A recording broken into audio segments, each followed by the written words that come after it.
Lots of clouds in the sky again today, although lots more sunlight too, by the looks of it anyways. And what did I read today? How about this first one? You've read a lot of stories in recent times of more companies using drones to deliver items in cities, for example. How about in areas, for example, like here anyways, in the Great Wall? I read about this before where they were going to implement drones and so forth, but I guess it's becoming more of a common theme in terms of delivering food. This one here says, drones are now delivering lunch to hikers on the Great Wall and other hard-to-reach places. If you're walking a stretch of the Great Wall about an hour from Beijing, you might see something unexpected in the sky. Not planes or birds, but drones carrying boxed meals. In a short clip that went viral this summer, a small aircraft hovers above the stones before lowering a box to a marked spot.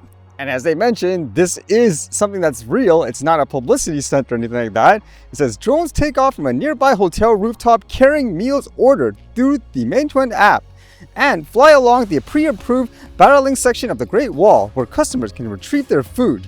The trip usually takes about 5 minutes. That's pretty efficient overall, I would say.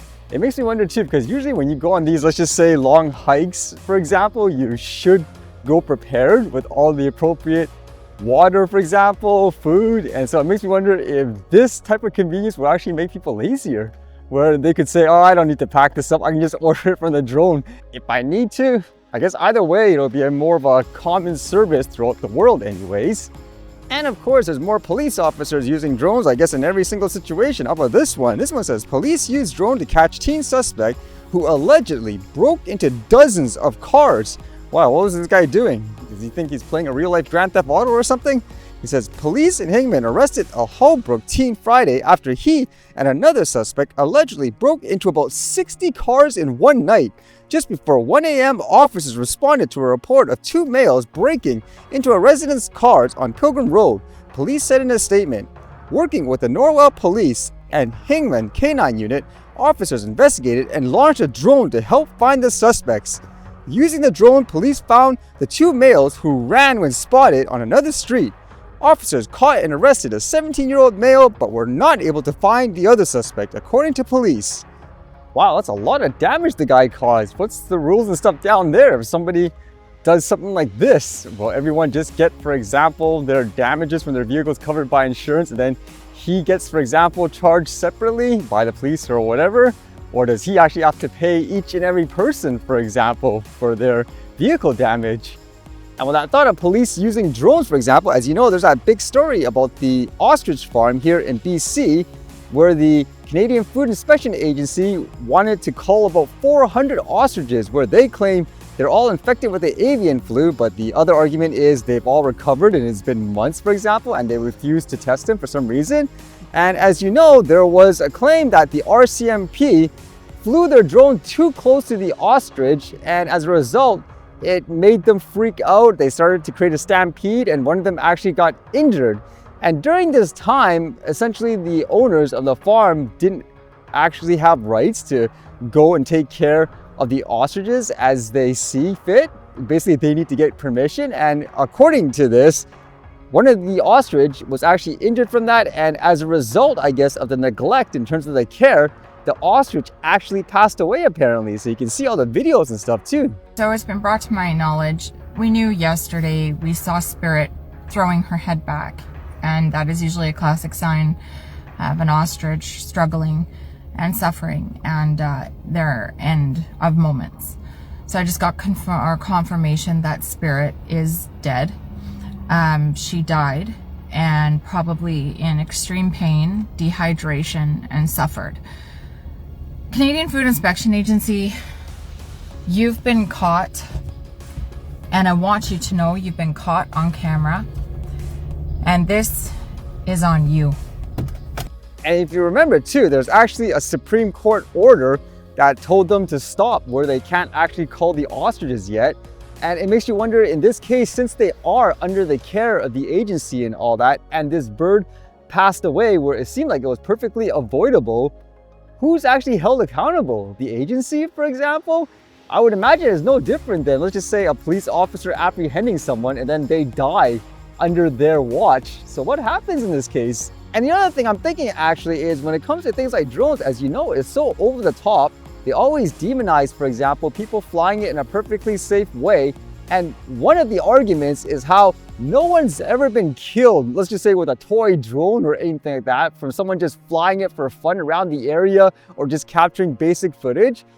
But in this case, you could argue actually, if that's all accurate, where those ostriches were spooked by the RCMP drone, does this technically make it so where in Canada, it's the RCMP again, or the officials that actually killed something with a drone in that regards? So doesn't that make it a little bit weird in terms of the argument where you need to restrict the regular person because somebody could get killed and so forth, whereas they actually did it when you think about it?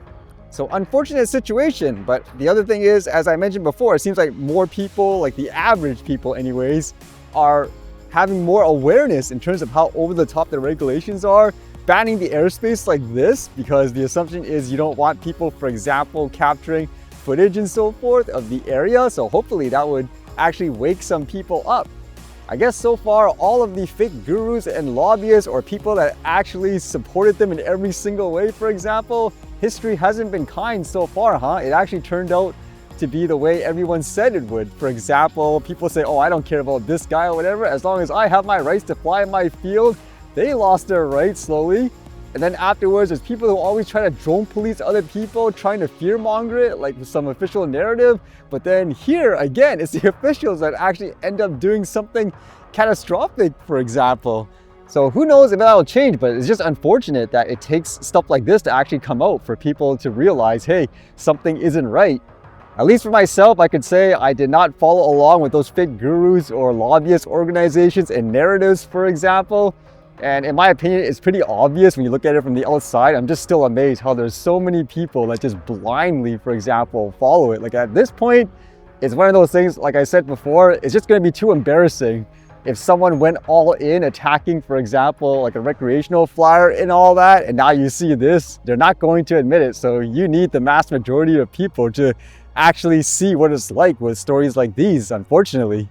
And one thing was being talked about a lot today is about AI generated video, as apparently there's been a new update to the Sora AI where you can actually generate video just from text, and it's getting so good where people can't even tell if it's real or not. For example, if I showed you this right now that's going viral online, what would you think this is? Do you think this is fake? Is that a crocodile? I'm just giving him candy, Mom. No!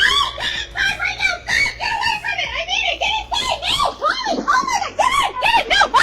I mean, for most people, they look at it as like, no, it looks perfectly real and legitimate. They could actually fake, for example, like it's being filmed in a camera, like on the door. It has like the right grain look and all that to make it look a little bit more authentic. The AI videos are getting crazy nowadays. Not everyone's going to look at the details so carefully. Like for example, it's pretty obvious to me when you look at it, it's AI, just with the way it's moving. Or you can see little details like here, because it's generated by Sora, like the AI platform. Usually there's like a little watermark running around the place, and you can actually see they tried to blur it out. Like not many people are going to actually look at that detail or just pass it around. They think it's real. So you really need to pay attention, I guess, especially if people try to use this stuff to mislead people and all that too.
Alright, see you guys later.